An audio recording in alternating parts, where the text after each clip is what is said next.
Video like जरूर कर लीजिए और ऐसे वीडियो लगातार फ्री में पाने के लिए चैनल को तुरंत सब्सक्राइब कर लीजिए और बेल आइकन को जरूर टैप कर लीजिए ताकि आगे भी सारे वीडियो आपको मिलते रहे। यूट्यूब में फॉलो करते हैं तो प्लीज ये वाला फ्री टेलीग्राम चैनल जरूर ज्वाइन कर लीजिएगा। सारे नोटिफिकेशन सारे अपडेट यहीं पे आते हैं, ध्यान रखिए। यूपीपीएससी अपर प्रीलिम्स 2025 का एग्जाम फाइनली कंडक्ट होगा 12 अक्टूबर 2025 को। 2025 का ये प्रीलिम्स एग्जाम होने जा रहा है। करीब एक मंथ बाकी है। एक मंथ के लिए हमारा मेंटोरशिप प्रोग्राम भी चल रहा है आगे आंसर एजुकेशन एप्लीकेशन पर, आप उसको ज्वाइन कर सकते हैं। लेकिन स्टूडेंट की डिमांड हमेशा ही रहती है कि 2026 का बैच जो है जल्दी शुरू किया जाए। 2026 का हमारा बैच चल भी रहा था, लेकिन लेटेस्ट पेड बैच स्टूडेंट्स की डिमांड पर हमने शुरू किया है यूपीपीएससी अपर प्रीलिम्स 2026, यानी नेक्स्ट ईयर के प्रीलिम्स के लिए हमारा जो फाउंडेशन बैच चलता है वो लेटेस्ट हमने फिर से शुरू कर दिया है स्टूडेंट्स की डिमांड पर। 10 सितंबर 2025 से शुरू हो चुका है और उसी बैच का स्ट्रैटेजी वीडियो हम आपको सामने देने जा रहे हैं। स्टडी फॉर सिविल सर्विस का जो लॉन्ग टर्म बैच होता है, जो फाउंडेशन बैच होता है, उसमें मैक्सिमम बेनिफिट स्टूडेंट को मिलता है। आपको पता है कि लॉन्ग टर्म तक बैच चलेगा, यानी कि अभी से चल करके ये जब तक कि 2026 प्रीलिम्स हो नहीं जाता तब तक के लिए बैच है। ये एक लॉन्ग टर्म पेड बैच है, आप इसको ज्वाइन कर सकते हैं। ऐसे सभी लोग जो नेक्स्ट ईयर मार्च या जुलाई तक अपना ग्रेजुएशन कंप्लीट कर रहे होंगे, या फिर इस साल जो लोग फॉर्म नहीं भर पाए एलिजिबिलिटी की वजह से 2025 का, वो फॉर्म भर सकते हैं। या फिर किसी भी कारण से अगर आप 2025 का प्रीलिम्स नहीं देने जा रहे हैं, आप 2026 की फ्रेश तैयारी कर सकते हैं। हमारे इस पेड बैच में आकर के टेलीग्राम में चलेगा, लॉन्ग टर्म तक चलेगा। सारे फीचर्स मैं आपको बता दूंगा इसी वीडियो में क्या क्या मिलेंगे, और जो लोग पेड बैच में आ चुके हैं उनको क्या क्या मिलेगा। एकदम शुरुआत से बेसिक से यहाँ पर तैयारी कराई जाएगी। ABCD भी अगर आपको नहीं पता यूपीपीएससी की कैसे क्या क्या होता है, सब धीरे धीरे करके आपको पता चलेगा। इसमें पूरी तैयारी आप इसमें कर सकते हैं शुरुआत से लेकर आखिर तक। जिन लोगों को कुछ भी नहीं पता है, आप यूपीपीएससी की तैयारी एकदम शुरुआत से करना चाहते हैं, ऑनलाइन करना चाहते हैं, स्टडी फॉर सिविल सर्विस ही ऑनलाइन बेस्ट प्लेटफॉर्म है इस समय, आप इसको ज्वाइन करिए। पूरी तैयारी आपकी 2026 प्रीलिम्स तक की होती रहेगी इसमें। जिन लोगों को प्री प्लस मेंस का बैच ज्वाइन करना है, मेंस का भी अलग से बैच शुरू हो चुका है, आप इसको ज्वाइन कर सकते हैं इसी डेट पर। प्री के साथ मेंस का भी हम लोग शुरू करते हैं, तो मेंस का भी फाउंडेशन बैच शुरू हो चुका है और प्रीलिम्स का भी आप इसमें तैयारी अपनी शुरू कर सकते हैं। ये स्ट्रैटेजी वीडियो बेसिकली प्रीलिम्स का रहेगा। इसमें मैं प्रीलिम्स के बारे में सब कुछ आपको बताने वाला हूँ कि जो इस पेड बैच में आ चुके हैं 10 सितंबर वाले पेड बैच में, उनको क्या क्या बेनिफिट्स मिलेंगे, किस तरीके से उनको स्टडी करना है, बेसिक शुरुआत कैसे होगी, मिडिल फेज क्या रहेगा, और स्टडी फॉर सिविल सर्विस आगे क्या क्या फीचर्स आपको इस पेड बैच में देने जा रहा है। सब कुछ एक एक करके बात करना शुरू करते हैं। इस बार जो प्रीलिम्स ग्रुप जैसे चलते हैं स्टडी फॉर सिविल सर्विस के, उसके तरीके में भी आमूलचूल परिवर्तन किया गया है। इस कोर्स को इस तरीके से डिज़ाइन किया गया है कि ग्रेजुएशन कंप्लीट करने वाले हर छात्र को सहजता महसूस हो। वो एकदम से ये ना सोचे कि हम किस फील्ड में आ गए हैं या फिर बहुत डिफिकल्ट लग रहा है, कई सारे लोगों को लगता है। तो पहले एकदम बेसिक से जीरो से शुरुआत करते हुए ABCD जो प्रीलिम्स की है, या फिर कह सकते हैं सिविल सर्विसेज की उत्तर प्रदेश में जो ABCD है, उससे शुरुआत करते हुए एडवांस लेवल तक धीरे धीरे इसको आगे बढ़ाएंगे, जिससे कि 2026 का प्रीलिम्स जब तक आने वाला होगा आप अपने आप को बिल्कुल तैयार महसूस करेंगे। आपको फेज वाइज पूरा स्टडी मटेरियल मिलेगा। अभी बेसिक करना है, बेसिक में क्या क्या करना है, शुरू के 45, 50, 60 दिवस की स्ट्रैटेजी क्या होगी, उसके बारे में बात करेंगे इसी वीडियो में। ये ग्रुप सभी लोग ले सकते हैं। मैं आपको बताऊं, प्रतिदिन आपको 6-7 घंटे यहाँ पे लिखा है, लेकिन शुरुआत में तो इतना नहीं देना है। शुरुआत में 4, 4.5, 5 घंटे भी सफिशिएंट होंगे। जो लोग वर्किंग प्रोफेशनल्स हैं वो भी अपने काम के बाद समय निकाल सकते हैं 4, 4.5 घंटे का। हाउसवाइफ्स भी समय निकाल सकती हैं, और जो रेगुलर स्टूडेंट्स हैं उनको तो लाभ मिलेगा ही। ठीक है, जो नए लोग हैं, खासकर जो नए नए तैयारी में उतरे हैं, उनके लिए ग्रुप स्पेशली फोकस किया गया है। और कुछ ऐसे भी लोग जिनका कह सकते हैं बेसिक नहीं कवर है। कई सारे लोग तैयारी में कूद जाते हैं, इधर उधर का मार्केट का मटेरियल ले जाते हैं, लेकिन कई बार जो है वो फॉल्स होप में जाते हैं कि उनका प्रीलिम्स हो जाएगा। नहीं हो पाता अनफॉर्चुनेटली। क्यों नहीं हो पा रहा है? क्योंकि बेसिक्स नहीं क्लियर है। कई सारे लोगों का प्रीलिम्स हुआ, लेकिन वो मेंस में कुछ नहीं लिख पा रहे हैं। कई सारे लोगों की ये क्वेरी आती है कि सर प्रीलिम्स तो पास कर लिए, लेकिन आंसर राइटिंग कर रहे हैं तो कुछ मैटर ही नहीं मिल रहा है, कुछ समझ में नहीं आ रहा है क्या लिखें उस आंसर में, कैसे आगे बढ़ें। तो ऐसी समस्या तब आती है जब आपके बेसिक कवर नहीं होते हैं। बेसिक आच्छादित किए बिना आप जो है कूद जाते हैं परीक्षा में, फिर आप अपने आप को क्लूलेस महसूस करते हैं। तो एकदम बेसिक बुक से आगे बढ़ते हुए यहाँ पर आपको पूरी स्ट्रैटेजी बताएंगे। सबसे पहले स्टडी फॉर सिविल सर्विसेज के 2026 पेड ग्रुप के फीचर्स डिस्कस कर लेते हैं, फिर आगे हम लोग मूव करेंगे मेन स्ट्रैटेजी पर। स्टडी फॉर सिविल सर्विसेज के बारे में आप लोग जानते हैं, हमारा इंस्टीट्यूट 2016 से चल रहा है। जब डिजिटल रिवॉल्यूशन शुरू हुआ था इंडिया में, उत्तर प्रदेश में, तब से ही हमारा ये प्लेटफॉर्म खड़ा हो गया था। पहले रूडिमेंट्री स्टेज में, अब एकदम फुल फ्लेज्ड कह सकते हैं ऑर्गेनाइज्ड तरीके से चल रहा है। कोविड में इतने सारे इंस्टीट्यूट्स बंद हो गए, कई सारे लोगों ने अपना दूसरा काम करना शुरू कर दिया है। स्टडी फॉर सिविल सर्विस वहीं पर खड़ा है और अपने लक्ष्य के साथ कि ज़्यादा से ज़्यादा लोगों का सिलेक्शन हो। जो लक्ष्य 2016 में हमने शुरू किया था डिसाइड करके कि इस लक्ष्य के साथ आगे बढ़ना है इंस्टीट्यूट को, वही लक्ष्य अब भी है। हमने अपने तरीकों में परिवर्तन किया है, अपने आप को अपग्रेड किया, अपने इक्विपमेंट्स को अपग्रेड किया, अपने साथियों को नई स्किल सिखाई है, और नए नए जो चैलेंजेस जो हमको फेस कर रहे हैं यूपीपीएससी के द्वारा, जो पेपर बनाए जाएंगे वो हमारे लिए एक तरीके से चैलेंज होता है। हर साल जो यूपीएससी पेपर प्री और मेंस का बनाता है, कोई भी पेपर जिसके लिए हम तैयारी कराते हैं, वो हमारी टीम एज अ चैलेंज लेती है कि किस तरीके से हम अपने मैक्सिमम स्टूडेंट्स को उसमें सिलेक्ट करा पाएँ, उसका कट ऑफ निकलवा पाएँ। ठीक है, तो यही हमारा उद्देश्य रहा है शुरू से कि किस तरीके से जो गिवन सिलेबस है उसकी तैयारी अपने स्टूडेंट्स को कराई जाए, जिससे मैक्सिमम लोग हमारे इंस्टीट्यूट से सिलेक्ट हों। उसके लिए हमने तमाम प्रयास किए हैं। शुरुआत में छोटे स्तर पे होता था, लेकिन अब लगातार इतने सारे स्टूडेंट्स जुड़ते गए, आप लोगों ने विश्वास दिखाया, हमने लगातार मेहनत की, जिससे आपके विश्वास पर हम खरे भी उतर सकें। तमाम लोग सिलेक्ट हो चुके हैं। सिलेक्शन लेने वाले जो प्रीलिम्स के छात्र हैं उनकी संख्या अब लाखों में पहुंच चुकी है। मेंस वाले हज़ारों लोग सिलेक्ट हो चुके हैं। कई सारे लोगों के तो आपने वीडियोस और उनका अनुभव भी सुना होगा हमारे अन्य चैनल्स पर। ठीक है, ये ऐसे ही संभव नहीं हुआ। हमने साल दर साल अपने तरीकों में परिवर्तन किया। इस साल भी आमूलचूल परिवर्तन किया गया है, वो अभी आगे आपको बताएंगे। लेकिन स्टडी फॉर सिविल सर्विसेज जिस भी कोर्स के लिए एडमिशन लेता है, जिस भी कोर्स के लिए कुल मिलाकर हम ओपनिंग मतलब करते हैं, जिस भी कोर्स के लिए एडमिशन लेकर के छात्रों को इनरोल करते हैं, हमारा उद्देश्य रहता है कि मैक्सिमम छात्र सिलेक्ट हों। सभी नहीं हो सकते हैं क्योंकि इतनी तो सीटें भी नहीं कभी होती हैं, लेकिन मैक्सिमम लोग हमारे इंस्टीट्यूट से सिलेक्ट हों, और ऐसा होता रहा है। लगातार सिलेक्शन रेशियो हमारा अपग्रेड हुआ है, जबकि नंबर ऑफ वैकेंसी आप देख रहे होंगे कम होती जा रही हैं। स्टडी फॉर सिविल सर्विस क्यों वर्क करता है, मतलब क्यों जो है दूसरों से आगे है, और क्यों स्टडी फॉर सिविल सर्विस को आपको ज्वाइन करना चाहिए, इसका कारण मैंने लिखा है ये डायग्राम बना करके। सारी चीज़ें सबसे पहली बात एक जगह पर मिल जाती है। एक जगह पर का मतलब है कि आपने टेलीग्राम ग्रुप हमारा ज्वाइन किया, बस आपको ये करना है कि जो भी यहाँ पे दिया जाएगा, जैसे अभी हम बेसिक स्ट्रैटेजी बताएंगे, कुछ दिनों बाद इसी ग्रुप में आगे की स्ट्रैटेजी बताएंगे, किस तरीके से प्रीलिम्स के लिए मूव करना है, कैसे कैसे बेसिक बुक खत्म करने के बाद आपके टेस्ट वगैरह होंगे, बेसिक बुक्स के बाद आपके बेसिक टेस्ट होंगे, उसके बाद एडवांस लेवल की जो सामग्री दी जाएगी आगे उसके टेस्ट होंगे, पेड क्विज कैसे होगी, लगातार करंट अफेयर मिलता जाता है। आपको किसी चीज़ के लिए बाहर वेट करने की ज़रूरत नहीं पड़ती है कि फ़लाँ मैगज़ीन छपेगी तो हम पढ़ेंगे। जैसे कई सारे लोग जो गाइड हैं वो क्या करते हैं कि दूसरे मटेरियल को बता देते हैं कि जब ये मैगज़ीन छपे तो आप ये पढ़ लेना, जब ये वाली बुक आए तो ये पढ़ लेना। इस तरीके से आपकी स्ट्रैटेजीज़ को प्लान कराते हैं। हमारे यहाँ पर ऐसा नहीं है। अगर आप हमारे यहाँ पर इनरोल्ड हुए हैं तो सब कुछ यहीं से मिलता है। यहीं से मतलब स्टडी फॉर सिविल सर्विस के पेड टेलीग्राम ग्रुप से आपको सब कुछ मिलता है। यानी कि प्रीलिम्स का करंट अफेयर मिलता है जो मंथ वाइज आता है, नेशनल इंटरनेशनल करंट अफेयर पूरा उसमें कवर होता है, Uttar Pradesh specific current affair अब मंथ वाइज मिलता है आपको। पिछले 1-2 वर्षों से मंथ वाइज अपने उत्तर प्रदेश करंट अफेयर भी देना शुरू किया है। एक मंथ में निश्चित तारीख पर 12 तारीख के करीब आपको मिल जाता है ग्रुप में। करंट अफेयर के अलावा जीएस की पूरी प्रिपरेशन यहाँ पर होगी। शुरुआत बेसिक लेवल पर, फिर प्रीलिम्स ओरिएंटेड लेवल पर, फिर एडवांस लेवल पर टफ क्वेश्चंस के लिए आपको तैयार कराया जाएगा। सारा डेटा सेट जो भी होता है, कई सारे डेटाज आपको तैयार करने पड़ते हैं। आज जैसे जनगणना भी शुरू हो चुकी है अगली वाली, खैर उसके फैक्ट तो बहुत दिन बाद आने की संभावना है, लेकिन जितना भी डेटा वगैरह होता है, नई रिपोर्ट्स जो आती हैं उसके एसोसिएटेड फैक्ट्स, टाइमली अपडेट्स, सारे जो जरूरी होते हैं वो यहाँ पर मिल जाते हैं आपको। हमारे प्रैक्टिस रिसोर्सेज सबसे इनरिच्ड है। हमने देखा है कि कई सारे लोग भले ही हमारा पेड ग्रुप ना ज्वाइन करें, एकदम लास्ट में एग्जाम आने पर स्टडी फॉर सिविल सर्विसेज की प्रैक्टिस रिसोर्सेज पर मैक्सिमम ट्रस्ट करते हैं। जैसे इस समय आरओ का एग्जाम ही ले लें आप, जो अभी हाल में हुआ था, उसमें सभी ने स्टडी फॉर सिविल सर्विस की टेस्ट सीरीज परचेज की थी, चाहे लीगल माध्यम से चाहे लीगल माध्यम से। और इसका कारण भी है, स्टडी फॉर सिविल सर्विस की टेस्ट सीरीज सबसे ज़्यादा एग्जाम ओरिएंटेड होती है। हमारा टेस्ट सीरीज का डिपार्टमेंट है पूरा, नई टेस्ट सीरीज बनाई जाती है। जबकि दूसरों के यहाँ क्या है, टाइपिस्टों की टीम होती है, वो पुराने सवालों को लेकर के तोड़ मरोड़ करके ऑप्शन ऊपर नीचे दाएं बाएं करके देते हैं, जिससे खास लाभ नहीं मिल पाता है आपको। हमारी टेस्ट सीरीज टीम इस तरीके से टेस्ट ड्राफ्ट करती है जैसे आयोग में आयोग का जो पैनल होता होगा।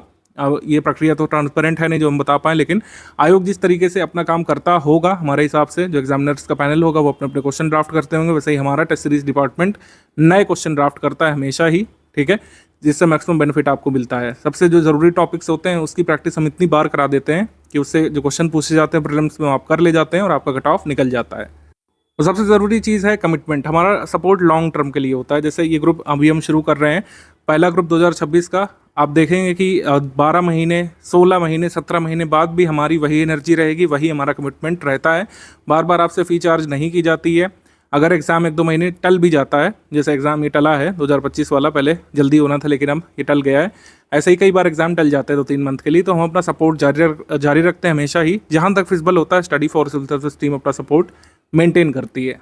ठीक है, अब आरओ का एग्ज़ाम जैसे कैंसिल हुआ था तो बहुत लॉन्ग टर्म के लिए टल गया था, तो उसमें हमने जो है कुछ नए चेंजेस किए थे, मतलब डिस्काउंट पर लोगों को इनरोल किया था। लेकिन यूपीपीएससी में आज तक भी ऐसा नहीं हुआ है कि एग्ज़ाम टला हो। इवन कोविड में आप देखेंगे एग्ज़ाम 5-6 महीने के लिए आगे बढ़ गया था, लेकिन हमारा सपोर्ट बिना किसी फीस के जारी रहा था और हमने कोविड वाले के बाद के एग्ज़ाम की पूरी तैयारी कराई थी प्रीलिम्स में और मेंस में भी।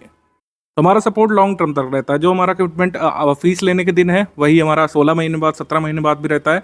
हमारे टीचर्स आपको डाउट क्लियरेंस ग्रुप में उसी तरीके से एंटरटेन करते हैं जैसे डे 1 में, वैसे डे नंबर 1000 मतलब डे नंबर कह सकते हैं 180वें में, या फिर डे नंबर जो है कह सकते हैं 400वें में। जब 12-14 महीने बीत जाएंगे तब भी हमारा वैसा ही सपोर्ट और वैसे एनर्जी बनी रहती है।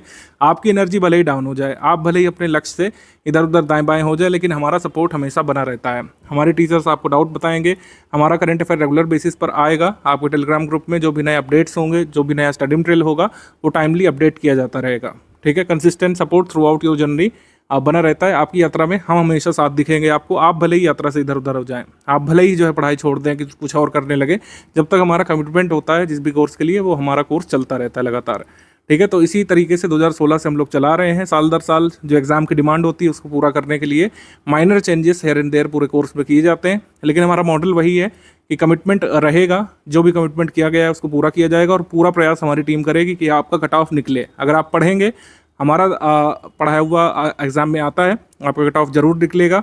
हम लगातार प्रयास करेंगे, आप लगातार पढ़ते जाइए तो कट ऑफ ज़रूर निकलेगा। तो जैसे ही हमने आपको बताया वो यहाँ पर लिखा भी हुआ है, वन स्टॉप डेस्टिनेशन के फॉर्म में रहेगा। कंप्लीट स्टडी मटेरियल आपको मिलेगा। Prelims oriented recorded video lectures बाद में मिलेंगे, टेस्ट सीरीज मिलेगी, प्रीलिम्स ओरिएंटेड कुछ नोट्स भी मिलेंगे आगे चल करके, पीवाईक्यू कंपाइलेशन मिलेगा। सिर्फ यहीं पर जो पीवाईक्यू कंपाइलेशन मिलेगा वही पढ़ना पड़ेगा बाहर से, बल्कि पीवाईक्यू कंपाइलेशन हम लोग नहीं देते हैं, कभी ना रिकमेंड करते हैं, ना बाहरी कोई मैगजीन रिकमेंड करते हैं।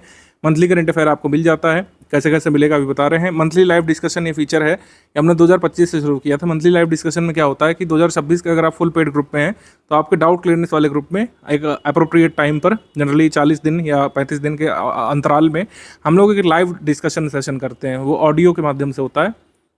ठीक है, टेलीग्राम में ऑडियो सेशन हम लोग करते हैं, लाइव होता है वो, मतलब लाइव आकर के टीचर आपके डाउट्स जो है सुनेंगे, उसको बताएंगे। आप जो है मतलब लाइव आकर के अपने डाउट पूछ सकते हैं और टीचर से डिस्कस कर सकते हैं क्या चीज़ आपको नहीं समझ में आ रही है। ठीक है, बुक से पढ़ाई नहीं समझ में आ रही है, क्या अप्रोच रखनी चाहिए एग्ज़ाम के लिए, वो समझ नहीं पा रहे हैं, आप कोई ऐसा डाउट पूछना चाहते हैं जो लाइव आकर के ही पूछा जा सकता है, तो आप पूछ सकते हैं। ठीक है, यूपीपीएससी स्पेसिफिक, सिलेबस स्पेसिफिक और बेसिकली प्रीलिम्स ओरिएंटेड चर्चा यहाँ पर होती है। यूपीपीएससी स्पेसिफिक ये 35-40 दिवस में एक बार होता है। जब भी होना होता है हमारे टीचर आपको नोटिफाई कर देंगे और आप जो है अपने टेलीग्राम ग्रुप में इसको ज्वाइन कर सकते हैं और अपने डाउट जो है डिस्कस कर सकते हैं। इसमें पार्ट लेना कंपलसरी नहीं है, यानी कि ये कोर्स का कोई ऐसा भाग नहीं जो आपसे छूट गया या फिर आप नहीं ज्वाइन कर पाए तो आपका कोई नुकसान होगा, ऐसा नहीं है। जो लोग ज्वाइन करना चाहते हैं, जिनके डाउट है, वो यहाँ पे पूछ सकते हैं। अदरवाइज जो डाउट क्लियरेंस वाला ग्रुप है जिसमें आप अपने कोर्स स्पेसिफिक डाउट पूछेंगे, वो तो टाइमली चलता ही रहता है। डेली जो है 15-16 घंटे वो चलता है। आप सुबह से लेकर रात तक अपने डाउट पूछ सकते हैं। अगर लेट नाइट डाउट पूछते हैं तब भी हमारी टीम रिप्लाई करती है कई बार। अगर 2 बजे के बाद डाउट पूछेंगे रात में तो नेक्स्ट मॉर्निंग आपको ग्रुप शुरू होते ही डाउट का रिड्रेसल मिल जाता है, आपका जवाब टाइमली मिल जाता है। इस पीडीएफ को अच्छे से देख लीजिएगा कुल मिला करके। इस पीडीएफ को डाल भी देंगे आपके टेलीग्राम ग्रुप में, पिन कर देंगे। इसमें टाइम प्लान लगा हुआ है, किस तरीके से बेसिक तैयारी करनी है, किस दिन कौन सा चैप्टर कितने घंटे पढ़ना है। इस बार ये व्यवस्था भी हमने कर दी है। पहले हम लोग ये नहीं करते थे, चैप्टर वाइज नहीं बताते थे, बुक वाइज बताते थे, लेकिन इस बार चैप्टर वाइज डेली कितने चैप्टर, कितने घंटे, कितने चैप्टर, पूरा यहाँ पर टाइम प्लान हमने बनाया है, जिससे बेसिक प्रिपरेशन आप शुरू में करें। एकदम जो ABCD से शुरुआत करना चाहते हैं उनको काफ़ी बेनिफिट इसमें मिलने वाला है कि डेली बेसिस पर 45 से 60 दिवस का जो प्लान है 2 महीने का। ठीक है, अगर आप में कैलिबर है तो 1.5 महीने में भी इसको कर सकते हैं, 45 दिवस में। अगर थोड़ा टाइम लेना चाहते हैं 60 दिवस में इसको कंप्लीट कर सकते हैं। फिर आपके इसी स्टडी मटेरियल पर, इसी पढ़े हुए बेसिक पर आपके टेस्ट होंगे, जिससे आप अपनी प्रिपरेशन चेक करेंगे। स्टेज वाइज चलते जाना है। शुरू का जो पहला 2 महीना होगा वो बेसिक पढ़ाई के लिए है। फिर आगे आपके टेस्ट होते रहेंगे करीब 1 महीने तक, बेसिक के 1-1.5 महीने तक टेस्ट होंगे, इवैल्यूएशन आप करिए, उसके बाद आगे की स्ट्रैटेजी बताई जाएगी।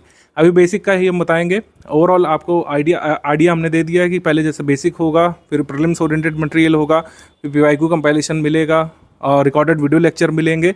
उसको देखना है आपको, उससे तैयार करना है। प्रैक्टिस शुरू हो जाएगी। प्रैक्टिस अभी तुरंत नहीं शुरू कर रहे हैं क्योंकि अभी काफ़ी टाइम है हमारे पास। प्रैक्टिस जो है पेड क्विज के माध्यम से शुरू होगी, पेड क्विज से, और टेस्ट सीरीज़ वगैरह मिलेगी। ये बेसिक टेस्ट सीरीज़ के अलावा बेसिक टेस्ट सीरीज़ अलग है, और जो advance prelims oriented test series है जिससे कई बार क्वेश्चन आ जाते हैं डायरेक्टली एग्जाम में, वो टेस्ट सीरीज़ अलग है। तो काफ़ी सारे टेस्ट यहाँ पर करवाएंगे आपको। आप अपनी प्रिपरेशन जो है अच्छे से एवेलुएट कर सकेंगे टेस्ट सीरीज़ लगाने के बाद। टेस्ट सीरीज़ 2 चरण में होगी। पहला बेसिक जो फेज़ है, बेसिक पढ़ने के बाद जो आपको टेस्ट देना है वो अलग है, बेसिक टेस्ट है। और फिर जो है एडवांस लेवल के प्रीलिम्स ओरिएंटेड टेस्ट हैं, प्रीलिम्स वाले। और पेड क्विज शुरू हो जाएगी, उसमें रेगुलर बेसिस पर पूरे सिलेबस के मोस्ट इंपॉर्टेंट फैक्ट्स और क्वेश्चन रिवाइज कराए जाते हैं, उसको आप अटेम्प्ट करते रहते हैं, वो अलग है। जो लोग भी पेमेंट वगैरह कर चुके हैं, आपको दिख रहा होगा कि करीब आपको 3 ग्रुप में जोड़ा गया है। 3 मेजर ग्रुप हैं। सबसे पहला स्टडी मटेरियल वाला ग्रुप है, जिसमें सारा स्टडी मटेरियल अभी तक का जो आपको स्टडी करना है, बेसिक्स जैसे दिया गया है, बेसिक बुक्स वगैरह अभी यही दिया गया होगा, और कुछ चीज़ें बेसिक बुक्स वगैरह दिख रही होगी आपको इसमें, और टाइम प्लान वगैरह दिख रहा होगा। ये पेड स्टडी मटेरियल वाला ग्रुप है, ठीक है। डाउट क्लियरेंस वाला ग्रुप है, जिसमें आपको जोड़ा गया होगा, उसमें आप डाउट पूछ सकते हैं टीचर से डायरेक्टली, अपने लिख करके पूछ सकते हैं इसमें। और इसी डाउट क्लियरेंस वाले ग्रुप में लाइव सेशन भी होगा एक निश्चित अंतराल पर। जो लोग ग्रुप में अभी अभी ज्वाइन करे हुए हैं, जैसे ग्रुप शुरू हुआ है मान लीजिए फला तारीख को, और आप 10 से 15 दिवस बाद भी ज्वाइन करते हैं, तो सबसे पहला जो काम करना है, अपने ग्रुप के पिंड मैसेज में स्ट्रैटेजी वीडियो देखना है, और पेड ग्रुप में स्टडी मटेरियल कैसे देखें वाला वीडियो देखना है। इससे आप सब कुछ समझ पाएंगे। अब जिसके लिए आप लोग कई मतलब कह सकते हैं मिनट से स्ट्रैटेजी वीडियो में रुके हुए हैं, वेट कर रहे हैं, वो ये है कि शुरुआत कैसे करें। हम ग्रुप में सर आ गए, कैसे पढ़ाई शुरुआत कर दें। तो ये 45 दिवस का जो बेसिक टाइम प्लान है वो ये है। इसमें हम ये वाले सब्जेक्ट कवर करने वाले हैं। इकोनॉमी के लिए बाद में बताया जाएगा, ठीक है, अर्थव्यवस्था के लिए, क्योंकि इसमें 2 तरीके से प्रिपरेशन होती है, एक होती है स्टैटिक की और एक होती है करंट ओरिएंटेड की। इसका बता दिया जाएगा बाद में। शुरुआत में जो बेसिक बड़े बड़े सब्जेक्ट हैं, जिससे ज़्यादा क्वेश्चन आपके एग्जाम में आते हैं, जैसे इतिहास में भी ancient history, medieval history, modern history, ठीक है, पॉलिटी, राज्य व्यवस्था, भूगोल, ठीक है, भूगोल में जिसमें इंडियन ज्योग्राफी भी शामिल है, वर्ल्ड ज्योग्राफी भी शामिल है, मानव भूगोल, इकोनॉमिक ज्योग्राफी भी शामिल है, और फिर सामान्य विज्ञान। ये बड़े बड़े जो सब्जेक्ट हैं, एनवायरनमेंट भी ले लीजिए इसमें, ठीक है। तो ये बड़े बड़े सब्जेक्ट कंप्लीट करना जरूरी है। अब छोटे सब्जेक्ट, जैसे कुछ लोग पूछे तो कौन होते हैं भाई, छोटे सब्जेक्ट हम लोग मानते हैं, जैसे यूपी जीके, ये छोटा सब्जेक्ट हो गया। आर्ट एंड कल्चर, प्रीलिम्स में आर्ट कल्चर से बहुत कम ही सवाल आते हैं, तो आर्ट कल्चर ये छोटा सब्जेक्ट हो गया। गवर्नमेंट स्कीम वगैरह है, ये सब हम छोटे सब्जेक्ट के रूप में रखते हैं, यानी कि इनको कंप्लीट किया जा सकता है, इनका पोर्शन कम होता है, ठीक है। तो ये वाले सब्जेक्ट कंप्लीट करना है पहले। आप जीएस की तैयारी इन्हीं सब्जेक्ट से आगे बढ़ाएंगे तभी मैक्सिमम बेनिफिट होता है, क्योंकि प्राचीन भारत का इतिहास, मध्यकालीन इतिहास, आधुनिक इतिहास, कुल मिलाकर ये पूरा इतिहास वाला जो पोर्शन है सबसे ज़्यादा हॉन्टिंग है स्टूडेंट्स के लिए। जो नए नए प्रिपरेशन करने आते हैं, मैंने देखा है कई बार, उनको अगर सही गाइडेंस नहीं मिलता है, वो इतिहास की किताबें देख करके ही बैक ऑफ कर जाते हैं कई बार, कि सर इतना सब कुछ कैसे याद होगा, ये तो बहुत सारा है, और ये तो बेसिक इतना जा रहा है, तो आगे कितना होगा। अगर इतिहास इतना है तो भूगोल कितना कितना होगा, सामान्य विज्ञान कितना कितना होगा। कई बार लोगों के लिए हॉन्टिंग होता है, लेकिन कोई चिंता वाली बात नहीं है। अगर आप ये टाइम प्लान फॉलो करेंगे, सब कुछ आसान लगने लगेगा। थोड़ा सा शुरू में आपको बर्डन महसूस हो सकता है, लेकिन अगर टाइम प्लान के ये वाले फेज से आप गुजर गए बेसिक वाले से, बाद में चीज़ें बहुत आसान हो जाएंगी, प्रीलिम्स के लिए और मेंस के लिए भी। तो शुरुआत में इन सारे सब्जेक्ट की कुछ बेसिक किताबें हम रिकमेंड करेंगे। उसकी एक फेज्ड रीडिंग आपको करनी है, सिस्टमैटिक रीडिंग करनी है, स्ट्रक्चर्ड रीडिंग करनी है। उसके बाद आपके टेस्ट होंगे। ये वाला फेज से अगर आप गुजर गए, तो बाकी जो स्टडी मटेरियल मिलने वाला है आपको प्रीलिम्स वाले ग्रुप में, जिन लोगों ने मेंस का ज्वाइन किया होगा मेंस वाले ग्रुप में, तब आपकी राह बहुत आसान हो जाएगी। हमारी कुछ बेसिक बुक्स हैं और समरी पीडीएफ है, जिनका अध्ययन शुरू में आपको करना है। ये डे वाइज हमने लगा दिया है। इसमें देखिए हमने तारीख नहीं डाली है। तारीख हमेशा ही आपका कह सकते हैं और डामाडोल कर देती कॉन्फिडेंस, क्योंकि तारीख में फिर टाइम बाउंड हो जाता है।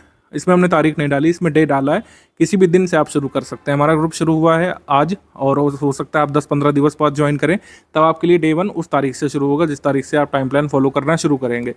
तो डे 1 में क्या क्या पढ़ना है भाई, जैसे डे 1 में हमने आपको दे दिया है चैप्टर 1 ऐतिहासिक पृष्ठभूमि, ये एम लक्ष्मीकांत से स्टडी करना है। फिर types of sources and historical construction, ancient history R S Sharma वाली बुक से, एंशिएंट हिस्ट्री की समरी के 5 पेजेस से पढ़ने हैं। अभी पहला काम करना है डे 1 में। फिर डे 2 में क्या है भाई, ऐसे डे 3 में, डे 5 में सब कुछ दिया हुआ है क्या क्या पढ़ना है। मतलब ये इस तरीके से अरेंज किया गया है कि आपके ये 45वें दिवस तक ये बुक्स कंप्लीट हो जाएंगी। हमारी समरी और हमारी जो बेसिक बुक्स हैं हिस्ट्री वाली, वो कंप्लीट हो जाएगी। लक्ष्मीकांत थोड़ा सा बच जाएगा, उसको आप बाद में कवर कर सकते हैं 15 दिन एक्स्ट्रा ले करके। लक्ष्मीकांत के मोस्ट इंपॉर्टेंट जो चैप्टर हैं, जो आपको पढ़ने ही चाहिए यूपीएससी के लिए, वो इसमें कवर हो जाएंगे। मॉडर्न हिस्ट्री की, मेडिवल हिस्ट्री की और एंशिएंट हिस्ट्री की बुक खत्म हो चुकेगी। हमारी सारी समरी की फिनिश हो चुकी होंगी, और एनसीईआरटी की जितनी भी ज्योग्राफी है वो फिनिश हो चुकी होगी, ठीक है। तो एनसीईआरटी की ज्योग्राफी, साइंस का जो मटेरियल है, साइंस की हमारी समरी, वो इसमें फिनिश हो चुकी होगी। जितनी भी बेसिक बुक है 45 दिवस तक फिनिश हो चुकी होंगी, अगर आप इस तरीके से फेज्ड वाइज रीडिंग करेंगे तो। अब आपको लग रहा होगा कि सर ये तो कोई भी कर सकता था, कोई भी बंदा टाइम प्लान बना सकता था, चैट जीपीटी से हम कह देते थे, प्रॉम्प्ट दे देते तब भी बन जाता है। इसका महत्व क्या है? इसका महत्व ये है कि अगर आप हमारे ग्रुप में आकर के ये 45 दिवस फेस वाइज स्टडी करेंगे बेसिक बुक्स की, आगे की राह बहुत आसान हो जाने वाली है। आगे फिर ये नहीं लगेगा कि सर ये मेंस का सिलेबस नहीं समझ में आ रहा है, सर ये आंसर राइटिंग नहीं समझ में आ रही है, इसमें क्या चीज़ है, आर्ट कल्चर में क्या क्या आता है, जो कह सकते हैं मॉडर्न इंडिया वाला टॉपिक है, कहाँ से शुरू होता है, कहाँ ख़त्म होता है। ये जो छोटे छोटे डाउट्स रह जाते हैं लोगों के इतना सब कुछ पढ़ने के बाद भी, वो नहीं रहेंगे। पर प्रीलिम्स के बाद आप मेंस का जब स्टडी मटेरियल उठाएंगे, स्टडी फॉर रिजल्ट्स का फैमिलियर लगेगा, स्मरण करना आसान रहेगा, आत्मसात करना आसान रहेगा, आंसर राइटिंग की शुरुआत करना आसान रहेगा।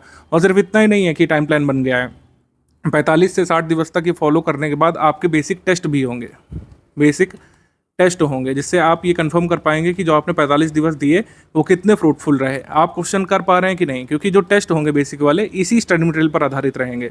जो आपने 45 दिवस तक कंप्लीट किया इसी स्टडी मटेरियल पर आधारित रहेंगे ये अगले बेसिक टेस्ट। ठीक है, हर 5 दिवस में, 7 दिवस में एक मतलब हम लोग इस तरीके से प्लान आगे साझा कर देंगे आपको 45 दिवस खत्म होने के बाद, कि हर 5वें दिवस, 5 से 6 दिवस, एवरी 5th और 6th डे आपका टेस्ट होगा एक फेज्ड मैनर में। ठीक है, टेस्ट होगा, आप उसका एवेल्यूएशन करेंगे और पता लगाएंगे कि आपने जो भी पढ़ा बेसिक बुक उससे आप कितने क्वेश्चन अटेम्प्ट कर पा रहे हैं। उसको ग्रुप में डिस्कस कर सकते हैं। इसके लिए लाइव सेशन भी हम लोग करेंगे जिसमें आप अपना स्कोर डिस्कस कर सकते हैं और आगे की राह हम लोग बताएंगे आपको। अच्छा, एक चीज़ और है कि 45 दिवस का हमने बनाया है, एक एवरेज स्टूडेंट के हिसाब से मैंने बनाया है इसको। लेकिन अगर किसी को लगता है कि वो स्लो रीडर है, उसको थोड़ा और समय लगता है, तो आप इसको 60 या 65 दिवस तक भी ले जा सकते हैं। कोशिश करिए कि इससे आगे नहीं बढ़ाइएगा। मेरे हिसाब से डेली अगर 3 घंटे भी देंगे मुश्किल से, तब भी 60 दिवस में, 62 दिवस में कंप्लीट किया जा सकता है। अगर 4.5 घंटे तक देंगे तो 45 दिवस में ये पूरा कंप्लीट किया जा सकता है। अब ये रीडिंग करना बहुत ज़रूरी है। जैसे आजकल ये रील वाली दुनिया है, लोग बुक्स से हटते जा रहे हैं, लेकिन जो सिविल सर्विसेज के स्टूडेंट्स हैं उन्हें बुक्स का महत्व समझना पड़ेगा। बिना बुक्स के देखिए हो नहीं पाएगा। अब जैसे कुछ लोग पूछेंगे कि सर बुक्स से नहीं आ रहा है, कि बात सच है। एनसीईआरटी की सारी बुक आप पढ़ डालिए तब भी यूपीएससी के 10-15 से ज़्यादा क्वेश्चन नहीं कर पाएंगे, और 10-15 क्वेश्चन से कट ऑफ निकलता नहीं है। लेकिन इसका महत्व हमेशा ही रहता है। जो आगे मटेरियल हम लोग देंगे जो फैक्ट ओरिएंटेड होगा, जिसमें कई सारे फैक्ट होंगे, कौन सा मिनरल कहाँ पे पाया जाता है देंगे, कौन सी पहाड़ी कहाँ पे है, कई सारे वर्ल्ड ज्योग्राफी के इतने सारे फैक्ट हम लोग जो देंगे उसको याद करना आसान हो जाता है। जिन लोगों के बेसिक कवर होते हैं उनका एक ऐसा इंस्टिंक्ट डेवलप होता है कि कई बार जो उनको उत्तर नहीं पता होता है उसका भी सही उत्तर निकाल ले जाते हैं वो लोग एग्जाम में। वो इंस्टिंक्ट आपका तभी डेवलप होगा जब ये आप सबसे कठिन वाले फेज से गुजरेंगे। फ़ोन रख करके, रीलों से ध्यान हटा करके अगर ये बेसिक वाला आपने कवर कर लिया, जो लोग सीरियस स्टूडेंट है वो मेरी बात समझ रहे होंगे, अगर ये बेसिक वाला फेज़ आपने कवर कर लिया तो आगे के सारे फेज़ बहुत आसान हो जाने वाले हैं। स्टडी शेड्यूल के बाद आपके वीकली टेस्ट शुरू हो जाएंगे, उस पर ध्यान केंद्रित आपको करना पड़ेगा। स्टडी शेड्यूल खत्म होने के तुरंत बाद आप टेस्ट देंगे तो फिर से मतलब रिवीजन करने की ज़रूरत नहीं पड़ेगी। टेस्ट देते देते आपको समझ में आ जाएगा कि कितना आप लोग पढ़ पाएँ और कितना यहाँ पे दोबारा रिवाइज करने की ज़रूरत होगी। लक्ष्मीकांत की पूरी बुक में से क्वेश्चंस रहेंगे, मोस्ट इंपॉर्टेंट टॉपिक शेड्यूल में शामिल कर दिए हैं। धीरे धीरे लक्ष्मीकांत को पूरा खत्म करने की कोशिश कर रहे हैं आपको 45 दिवस के बाद तक। अभी तक जो हमारे पेड ग्रुप शुरू हुए थे उसमें यही प्लान आपको बताया गया था, लेकिन कई सारे लोगों की अलग से डिमांड आई थी कि सर हम बिल्कुल भी बेसिक बुक से शुरुआत नहीं कर सकते हैं, हमें वीडियो लेक्चर्स के माध्यम से एक एक पॉइंट पढ़ करके समझाया जाए, स्क्रीन रिकॉर्डिंग के माध्यम से, कुल मिलाकर MP4 वीडियो लेक्चर के माध्यम से इसको समझाया जाए। कई सारे लोगों की डिमांड थी, तो हमने बेसिक बुक को पढ़ाते हुए वीडियो लेक्चर्स देना शुरू कर दिया अपने पेड ग्रुप में। शुरुआत के ग्रुप में फीचर नहीं था, लेकिन उस ग्रुप में फीचर जोड़ा गया, तो आपके ग्रुप में भी ये फीचर रहेगा। बेसिक बुक के वीडियो लेक्चर भी मिलेंगे और जिन पर वीडियो लेक्चर रिकॉर्ड किया जाएगा वो PPT PDF में कन्वर्ट करके भी आपको मिलेगी, PPT इंटू PDF फॉर्मेट में। तो इस तरीके से आपकी राह और भी आसान हो जाने वाली है, कोई भी दिक्कत नहीं रहेगी अब तो। लक्ष्मीकांत समझने में जिन लोगों को दिक्कत है तो पॉलिटी के लिए जो है अभी शुरुआत में बेसिक हम लोग देंगे आपको। पॉलिटी लक्ष्मीकांत पढ़ने से पहले आपको पॉलिटी NCERT के वीडियो लेक्चर मिल जाएंगे, उसको पढ़ने के बाद, उससे समझने के बाद पॉलिटी लक्ष्मीकांत और भी आसान हो जाएगी। भले ही 45 दिवस में आप पूरा ना कर पाएँ, लेकिन अगर पहले वीडियो लेक्चर से आएंगे, वीडियो लेक्चर पढ़ते हुए आएंगे, बेसिक से पढ़ते हुए, तब बेसिक बुक की रीडिंग आसान हो जाएगी, लक्ष्मीकांत की रीडिंग आसान हो जाएगी। तो ये मैं बाद में हिस्सा रिकॉर्ड कर रहा हूँ कि आपके जो रीडिंग टाइम प्लान में जो वीडियो लेक्चर हैं वो भी इंक्लूड कर दिए गए हैं। सभी बेसिक बुक जो कि हमने आपको रिकमेंड की उसके जो है वीडियो लेक्चर मिलेंगे आपको ग्रुप में। और पॉलिटी हम लोगों ने नहीं शामिल किया था शुरुआत में, पॉलिटी NCERT, लेकिन पॉलिटी NCERT के भी शुरुआत में आपको वीडियो लेक्चर प्रोवाइड कर दिए जाएंगे। लेटेस्ट अपडेट है आपके कोर्स में, ये पुराने ग्रुप को फीचर दिया गया था तो आपके ग्रुप में भी शामिल कर लिया गया है। ठीक है, तो बेसिक बुक के टाइमलाइन में रीडिंग तो है ही, लेकिन आपको जो है आपको सपोर्ट के लिए वीडियो लेक्चर भी मिलेंगे। वीडियो लेक्चर का टाइमलाइन आपके ग्रुप में साझा कर दिया जाएगा, किस दिन कौन सी बुक का कौन से सब्जेक्ट का वीडियो लेक्चर मिलेगा वो आपको अलग से ग्रुप में ही बता दिया जाएगा। ठीक है, आगे स्ट्रैटेजी वीडियो आप लोग कंटिन्यू करिए। कई सारे लोगों के मन में अभी भी डाउट रह रहा होगा कि क्यों बेसिक बुक पढ़ें जब इससे पूरा सिलेबस कवर नहीं होता है और एग्जाम में सारा कुछ नहीं आ सकता है। लेकिन बेसिक बुक जरूरी है, क्योंकि जो स्टाइल है बेसिक बुक का, जो पुरानी एनसीईआरटी है उसमें समझाते हुए चीज़ें दी हुई है। तो कई बार जो इंट्रोडक्शन है वो बहुत शॉर्ट होना चाहिए। इंट्रोडक्शन भले ही ओवरऑल सिलेबस को कवर ना करे, लेकिन आपके अंदर रीडिंग हैबिट डेवलप करेगा कि आप चीज़ों को लिंक कैसे करते हैं। बहुत छोटे से बच्चों जैसी भाषा में समझाते हुए जब चीज़ें एडवांस लेवल तक बढ़ती हैं आगे, तो उसको समझने में, आत्मसात करने में आसानी रहती है। कौन सी जगह पर कौन, विश्व के कौन से हिस्से पर कौन सा मिनरल पाया जाएगा, ये रटने को तो रटा भी जा सकता है, लेकिन अगर आपकी स्किल्स अच्छी हैं, अगर आपने बेसिक कंप्लीट किया है, कई बार आपके सामने ऑप्शन होगा, आपने नहीं पढ़ा होगा कि कौन सी जगह पर कौन सा मिनरल मिलेगा, लेकिन आपके सामने अगर क्वेश्चन होगा तो आप उसमें सही अंदाजा लगा लेंगे, क्योंकि आपने लिंक किया होगा हर चीज़ को। आपने जो कह सकते हैं जलवायु है, जलवायु यानी जो क्लाइमेट है उसको पढ़ा है, वर्ल्ड क्लाइमेट को पढ़ा है। इसके साथ आपने जियोलॉजी पढ़ी है अच्छे से, इसके साथ आपने सॉइल वगैरह पढ़ा है। इन सबको लिंक करके आप कहीं ना कहीं अंदाज़ा लगा लेंगे कि कौन सी जगह पर कौन सा मिनरल मिलेगा। ये ऐसे ही वर्क करता है। ये मैं आपको वैसे नहीं समझा सकता जब तक आप खुद नहीं पढ़ेंगे। अगर आपने पढ़ी हैं हिस्ट्री की सारी बुक्स, कई बार आप कठिन से कठिन क्वेश्चन भी सही कर ले जाएंगे बिना पूरा फैक्ट पता हुए। अब जैसे पूछेंगे कि किस राजा का कौन सा पुत्र था, वो तो नहीं कर पाएंगे, लेकिन कई बार कठिन वाला सवाल जैसे प्रशासनिक व्यवस्था के बारे में पूछा जाता है, या फिर चीज़ों को लिंक करके पूछा जाता है हिस्ट्री में, प्रथाओं के बारे में, सामाजिक प्रथाओं के बारे में, आप उसको आंसर कर ले जाएंगे। अभी भी कुछ क्वेश्चन हैं जो एनसीईआरटी से डायरेक्टली हो सकते हैं, सरप्राइजिंगली आपको शायद ना पता हो। मैंने पूरी एक लिस्ट बनाई थी इस वीडियो को बनाने से पहले, पिछले 4-5 वर्षों के पेपर को देखते हुए, कि कौन कौन से क्वेश्चन डायरेक्टली अभी भी एनसीईआरटी से किए जा सकते हैं। पिछले करीब 4 साल के पेपर को एनालाइज मैंने किया था और इन क्वेश्चन की लिस्ट बनाई थी जो डायरेक्टली अभी भी एनसीईआरटी बुक्स पढ़ करके किए जा सकते हैं। ठीक है, जैसे ये वाला आप सवाल ले लीजिए, कौन सी हिमालयन पर्वत श्रेणी में स्थित नहीं है। तो अगर आपको सिर्फ ये पता होता कि ऐसे नाम वाले पर्वत ज़्यादातर जो है ये साउथ इंडिया में है, या फिर हम लोग कह सकते हैं सतपुड़ा के नीचे ही मिलेंगे, ऐसे नाम वाले पर्वत सतपुड़ा के नीचे मिलेंगे।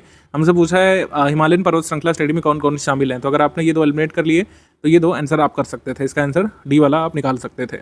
ऐसे ही कई सारे प्रश्न हैं। ये वाले देखिए, ये तो डायरेक्टली एनसीईआरटी के फैक्ट पे आधारित है।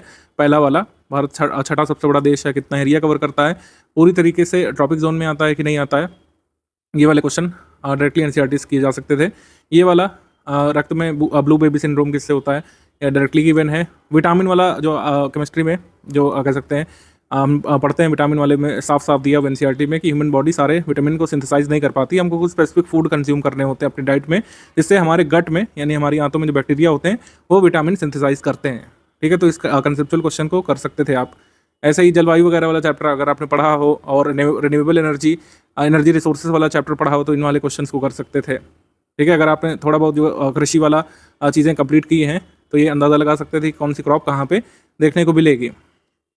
एग्रीकल्चर, साइंस और इन्वायरमेंट वगैरह को लिंक करके कई सारी चीज़ें जो एनसीईआरटी में चैप्टर्स के फॉर्म में दी है, उससे काफ़ी फ़ायदा आपको ना सिर्फ प्रीलिम्स में मिलता है बल्कि मेंस में भी।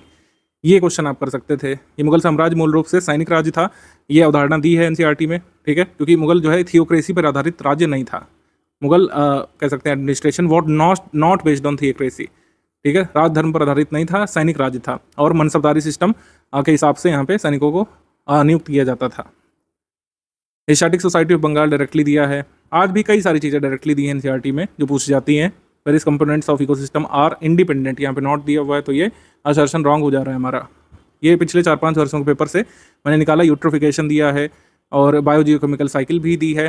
मानव मस्तिष्क के बारे में जो क्वेश्चन पूछे जाते हैं, हमारा हार्ट कितने चैम्बर का है, और ये तो डायरेक्टली दिया है कि तमिलनाडु कोस्ट को जो है साउथ वेस्ट मानसून से वर्षा क्यों नहीं मिलती है। ठीक है, इसका कारण भी डायरेक्टली मेंशन्ड है।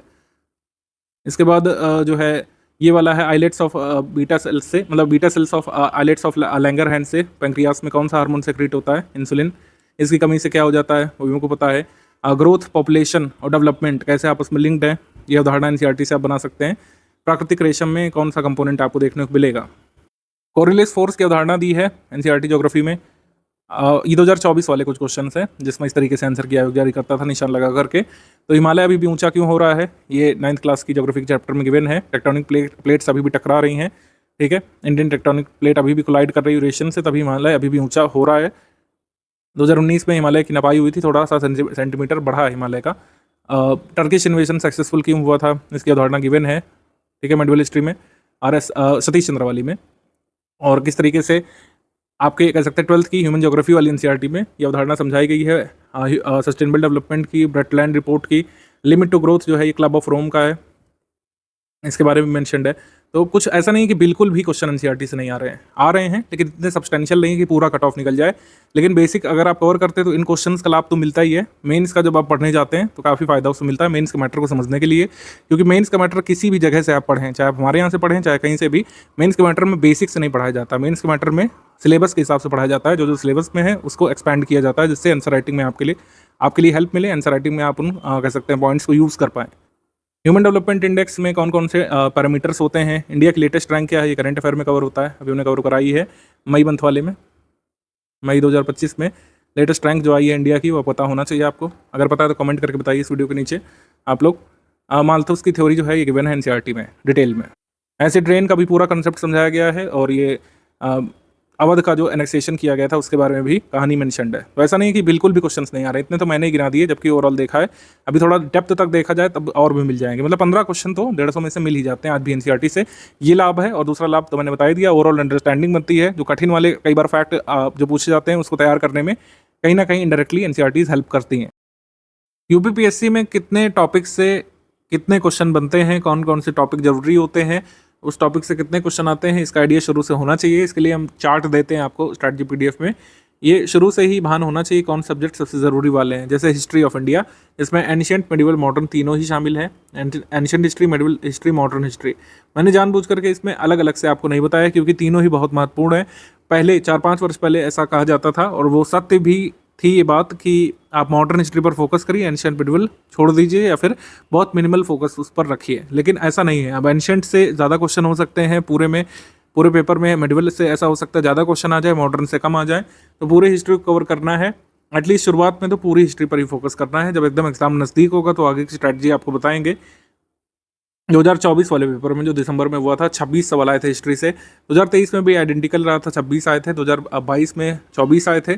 2021 में 19 रह गए थे। 2020 में 22 आए थे। 2019 में भी 22 आए थे। तो हिस्ट्री ऑफ इंडिया से 20+ क्वेश्चन हमेशा ही एक्सपेक्टेड होते हैं। जरूरी टॉपिक है आपका। हालांकि मेंस में आर्ट कल्चर वाला पोर्शन आता है, लेकिन हिस्ट्री ऑफ इंडिया बहुत ज़रूरी टॉपिक है आपका, कह सकते हैं प्रीलिम्स में। हिस्ट्री ऑफ इंडिया को आप छोड़ नहीं सकते बिल्कुल भी। 1/6 हिस्सा है पूरे पेपर का, अगर आप कैलकुलेट करें तो इंडियन हिस्ट्री बहुत ज़रूरी टॉपिक है। इकोनॉमी ऑफ इंडिया, इससे 15 सवाल आए थे, इस बार ज़्यादा आए थे, पहले कम रहते थे, ठीक है। पहले इकोनॉमी से कम सवाल आते थे, लेकिन अब स्टैटिक भी पूछा जा रहा है, करंट अफेयर भी। इकोनॉमी का हम आगे आपको बताएंगे, शुरुआत के 45-60 दिवस के बाद इकोनॉमी का अलग से प्लान आपको बताएंगे, तो देखिएगा उसमें। जनरल साइंस का क्लियर है, जो टाइम प्लान फॉलो करेंगे उसमें जनरल साइंस का आपका बेसिक बनेगा। बाद में जो बेसिक मटेरियल के बाद जो प्रीलिम्स ओरिएंटेड मिलेगा, उससे आप ये क्वेश्चन कंप्लीट कर ले जाते हैं। 24 आए थे, 19 आए थे पहले, 22-24 इस तरीके से आते हैं। इंडियन पॉलिटी से अब 20+ क्वेश्चन आने लग रहे हैं, पहले कम आते थे। 20+ क्वेश्चन जो इंडियन पॉलिटी से रहते ही रहते हैं, तो ये बहुत इंपॉर्टेंट टॉपिक अब बन चुका है, ठीक। ज्योग्राफी बहुत इंपॉर्टेंट है, 23 सवाल इससे रहते हैं, और अब बढ़ेंगे ही सवाल। जिस हिसाब से पैटर्न चेंज हो रहा है, ज्योग्राफी पर खासा फोकस किया जा रहा है आयोग के द्वारा। पहले देखिए 16, 17 रहते थे, लेकिन अब जो है 23 सवाल, 25 तक भी हो सकते हैं आपके प्रीलिम्स में। मतलब 2025 वाले में आपके प्रीलिम्स में 25 तक भी हो सकते हैं, 26 वाले में। एनवायरमेंट टेक्नोलॉजी से 6 प्रश्न आए थे, कभी कभी 12-13 तक भी आ जाते हैं, तो ये एक जरूरी टॉपिक है। कम जरूरी वाले टॉपिक कौन से भाई? Uttar Pradesh current affair, Uttar Pradesh GK, miscellaneous कम क्वेश्चन आए थे, लेकिन मिसलेनियस भी एक इंपॉर्टेंट टॉपिक है, पास्ट में इससे काफ़ी पूछा गया है, तो मिसलेनियस आगे मिलेगा, इसके लिए बिल्कुल टेंशन नहीं लेना है। मिसलेनियस बहुत लेटेस्ट वाला हम लोग देते हैं, बहुत कम पेजेस पे होता है, वो आगे मिलेगा। अभी बेसिक पर फोकस करना है, और करंट अफेयर पर शुरुआत से फोकस बनाना है, क्योंकि सबसे बड़ा पोर्शन तो यही है। अगर आप देखें पूरे पेपर का सबसे बड़ा पोर्शन यही है। अगर इसमें आप इकोनॉमी करंट अफेयर भी शामिल कर लें, तो इकोनॉमी करंट अफेयर शामिल करके ये 35 हो जाता है पूरा। यहाँ पे इकोनॉमी करंट अफेयर शामिल कर लें तो 33 हो जाएगा, यहाँ पे शामिल कर लें तो 36 हो जाएगा। इकोनॉमी करंट अफेयर और जो नेशनल इंटरनेशनल करंट अफेयर है, उत्तर प्रदेश करंट अफेयर को भी शामिल कर लें, तो पूरे पेपर में 40 सवाल तो इसी से आते हैं। कैसे कवर होगा ये हमने आपको जीएस वाले के लिए तो बता दिए बेसिक, कि जैसे जैसे टाइम प्लान है वैसे वैसे फॉलो करना है 45 से 60 दिवस तक। उसके बाद बेसिक टेस्ट देना है। जीएस के लिए तो सॉर्टेड है। अब करंट अफेयर कैसे कैसे करना है, कैसे कैसे कराया जाएगा ग्रुप में, इसको देख लेते हैं। करंट अफेयर कैसे कैसे मिलेगा? करंट अफेयर आपको डेली बेसिस पर भी मिलेगा। जो लोग हमारे 6500 वाले ग्रुप में, 9000 वाले ग्रुप में आए हैं, मतलब आप टोटल स्टडी मटेरियल वाले ग्रुप में आए हैं और फुल पेड ग्रुप में आए हैं तो डेली करंट अफेयर मिलेगा, मंथ वाइज करंट अफेयर भी मिलेगा, उत्तर प्रदेश करंट अफेयर भी मिलेगा। ठीक है, जो लोग केवल स्टडी मटेरियल वाले ग्रुप में आए हैं, कह सकते हैं 4000 वाले में, उनको शायद जो है डेली बेसिस पर करंट अफेयर ना मिल करके डेली का मंथली कंपाइल करके मिलेगा। जो भी आपके कोर्स की डिटेल है उसमें देख लीजिएगा। मतलब जो लोग फुल पेड ग्रुप में हैं उनको डेली करंट अफेयर मिलेगा, मंथली करंट अफेयर मिलेगा, डेली का मंथली कंपाइल करके मिलेगा मेन स्पेसिफिक के लिए, और उत्तर प्रदेश करंट अफेयर भी मिलेगा। मतलब टोटल करंट अफेयर यहीं से मिल जाएगा, आपको कहीं से कुछ भी पढ़ने की जरूरत नहीं पड़ेगी। ये बात सच है, कुछ लोग रिकमेंड करते हैं कि आपको पेपर खुद से पढ़ना चाहिए, लेकिन यूपीपीएससी की ऐसी अभी कोई डिमांड नहीं है कि आपको खुद से न्यूज़पेपर एनालिसिस करना चाहिए। जो लोग यूपीएससी की तैयारी करते हैं वो लोग अपने न्यूज़पेपर वाला अपने हिसाब से देख सकते हैं। इसके लिए अलग से न्यूज़पेपर पढ़ने की ज़रूरत नहीं पड़ेगी। कुछ लोग हिंदी न्यूज़पेपर रिकमेंड करते हैं कुछ लोगों को, उसको भी अवॉइड करिए। फोकस करिए कि आपको जो डेली करंट अफेयर मिलेगा स्टडी फॉर सिविल सर्विस का, उसको आप कंप्लीट कर लें। मेरे हिसाब से शुरुआत में 50 मिनट, फिर धीरे धीरे करके आप 25-22 मिनट तक लाइएगा अपनी टाइम ड्यूरेशन को, कि इतने में आपको डेली करंट अफेयर कंप्लीट कर लेना है। डेली करंट अफेयर को याद नहीं करना है, ध्यान रखिएगा। जैसे न्यूज़पेपर को हम लोग याद नहीं रखते हैं, याद करना हमारा औचित्य नहीं होता है, जानकारी इकट्ठा करना औचित्य होता है। डेली न्यूज़पेपर को पढ़ने का उद्देश्य जो होता है, वैसा ही उद्देश्य आपको हमारा डेली करंट अफेयर पढ़ते समय रखना है कि आपको याद नहीं करना है, आपको बस अंडरस्टैंडिंग बनानी है, आपको बस खुद को इन्फॉर्म्ड रखना है। तो डेली करंट अफेयर और मंथली करंट अफेयर में अंतर क्या होता है, इसको पहले से एक बार कवर कर लेते हैं। मंथली करंट अफेयर में 2 प्रकार के पीडीएफ हम लोग देते हैं। एक मंथली करंट अफेयर होता है जिसमें सेक्शनल करंट अफेयर और एमसीक्यू होता है, यही सबसे ज़रूरी वाली पीडीएफ होती है जो आपको स्किप नहीं करना है। मंथ वाइज ये वाली तो करना ही है, क्योंकि प्रीलिम्स में जो क्वेश्चन आएंगे आपके करंट अफेयर वाले, वो इस पीडीएफ से डायरेक्टली सॉल्व होते हैं। उसका स्क्रीनशॉट वगैरह भी हम लोग दिखाते हैं एग्जाम के बाद। यही वो पीडीएफ है जिसमें नेशनल इंटरनेशनल हम लोग कवर करते हैं, पहले सेक्शन वाइज और फिर इसके कुछ एमसीक्यू होते हैं। इसके अलावा टॉप 500 हम लोग क्वेश्चन देते हैं, इससे आप प्रैक्टिस कर सकते हैं। मंथली करंट अफेयर पढ़ने के बाद इससे प्रैक्टिस कर सकते हैं। ठीक है, तो ये 2 पीडीएफ देते हैं। प्रधानता यहाँ पर इसी की रहेगी। जो प्राइमरी पीडीएफ जो आपको स्टडी करनी है, जो फंडामेंटल आपको स्टडी करना ही करना है, वो ये है, ये मैंडेटरी है इसको स्टडी करना। ये टॉप 500 वाला आपके पास समय है, अगर आपको लगता है कि रिवाइज करना चाहते हैं तो इसको पढ़ सकते हैं। ये मैंडेटरी नहीं है। 500 वाला ये कॉम्प्लीमेंट्री है, मैंडेटरी नहीं है। अगर आपको रिवाइज करना है, आपको लग रहा है कि मंथली करंट अफेयर पढ़ने के बाद हमको और प्रैक्टिस करने की ज़रूरत है, तो आप इससे कर सकते हैं। लेकिन जो मैंडेटरी है, जो कंपलसरी है, वो ये वाली है। मंथली करंट अफेयर पढ़ना प्रीलिम्स के लिए कंपलसरी है, ये कंपलसरी पीडीएफ है। डेली करंट अफेयर और मंथली करंट अफेयर में क्या अंतर होता है, इसको एक बार अच्छे से हम लोग डिकोड कर लेते हैं, जिससे आगे परेशानी होगी नहीं। कई सारे लोगों के मन में डाउट रहता है। डेली करंट अफेयर की जो पीडीएफ है 14-16 पेजेस में डेली बेसिस पर आती है। जैसे न्यूज़पेपर आता है आपके पास, न्यूज़पेपर में कई सारे घटनाक्रम होते हैं, खेल घटनाक्रम भी होता है और बॉलीवुड से भी जुड़ा पेज रहता है, जो आपके लिए कभी भी जरूरी होता नहीं है। मतलब बॉलीवुड की एक आधी खबरें, अवार्ड वगैरह शो को छोड़ करके कुछ जरूरी नहीं होता हमारे एग्जाम के लिए। तो डेली करंट अफेयर का उद्देश्य यही है कि आपको गैर ज़रूरी चीज़ों से बचा करके कुछ ऐसी चीज़ दी जाए जो प्रोडक्टिव हो, ओवरऑल आपकी प्रिपरेशन में हेल्प करे और डिस्ट्रैक्टिव भी ना हो। ठीक है, मतलब डिस्ट्रैक्ट भी ना करे इधर उधर की न्यूज़ से। तो ये मुख्य परीक्षा के सिलेबस पर केंद्रित करके दी जाती है। जैसे आपने अगर देखा होगा डेली करंट अफेयर का स्ट्रक्चर, उसमें बकायदा लिखा भी रहता है कि GS1 से संबंधित टॉपिक है, GS4 का टॉपिक है, GS2 का टॉपिक है, GS3 का है। इस तरीके से लिखा भी रहता है उसमें। किसी भी घटनाक्रम को, किसी भी न्यूज़ को, या फिर कह सकते हैं किसी भी मेन इवेंट को 360 डिग्री कवर करने का इसमें प्रयास किया जाता है, जिससे आपको ज़्यादा से ज़्यादा मैटर मिले। इसमें चीज़ों को पल्लवित किया जाता है, एक्सपैंड किया जाता है। ठीक है, समझाने की कोशिश की जाती है हर तरीके से, तो मैटर थोड़ा सा ज़्यादा हो सकता है। डेली बेसिस पर आता है 14-16 पेज, और इसमें मुख्य परीक्षा में उत्तर लेखन जब आपको करना होता है, इससे हेल्प मिलती है, क्योंकि डेली बेसिस पर आपके पास कुछ ना कुछ मैटर होता है लिखने के लिए। आपके पास कई सारे पॉइंट्स होते हैं, हर चीज़ का प्रो एंड कॉन्स उसमें डिस्कस किया जाता है। भविष्य के सरोकार करके एक वो हेडिंग होती है, जिसमें बताया जाता है आगे क्या हो सकता है और स्टूडेंट को क्या क्या ध्यान रखना चाहिए। इसको आपको लर्न नहीं करना होता है। सबसे ज़रूरी बात यह है कि डेली बेसिस पर इतना करंट अफेयर आएगा, आप कभी भी याद नहीं कर पाएंगे। एक दिन का पूरा नहीं रट पाएंगे, वो तो महीने भर चलता रहेगा।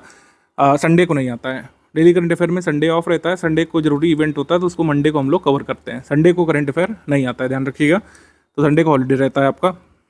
मुख्य परीक्षा में इसमें फ़ायदा मिलता है, प्रीलिम्स परीक्षा में भी इसकी महत्ता है, लेकिन कम है।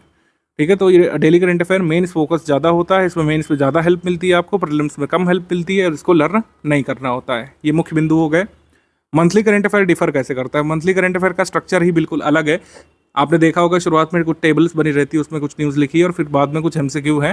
पूरी तरीके से प्रीलिम्स में जैसे क्वेश्चन आयोग पूछता है उसी फॉर्मेट में हम बनाने का प्रयास करते हैं।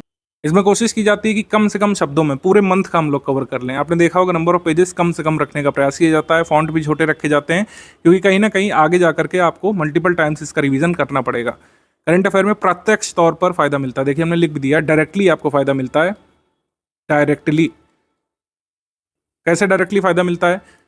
जैसे एग्जाम में मान लीजिए पूछ लिया कि G20 समिट जो हुई उसमें अध्यक्षता किस राष्ट्र ने की, मल्टीपल स्टेटमेंट वाला सवाल आ गया, उसमें एक स्टेटमेंट में पूछ लिया कि अध्यक्षता किस राष्ट्र ने की, तो उसमें हमारे करंट अफेयर की PDF पे लिखा रहता है ऑलरेडी कि अध्यक्षता किसने की, उस समिट की थीम क्या थी, यानी मुख्य विषय क्या था, समिट में कोई इंपॉर्टेंट निर्णय लिया गया, G20 में क्या किसी नए सदस्य को जोड़ लिया गया, या फिर कोई इवेंट हुआ जरूरी वाला, और अगर भारत ने उसमें पार्टिसिपेट किया तो भारत की तरफ से गया कौन था, भारत ने क्या कोई नई अनाउंसमेंट की उसके बारे में, कोई नया क्या कह सकते हैं चार्टर वगैरह जारी किया गया, या फिर जो विजन डॉक्यूमेंट है उसमें कोई नई अनाउंसमेंट की गई है, ये सब चीज़ें।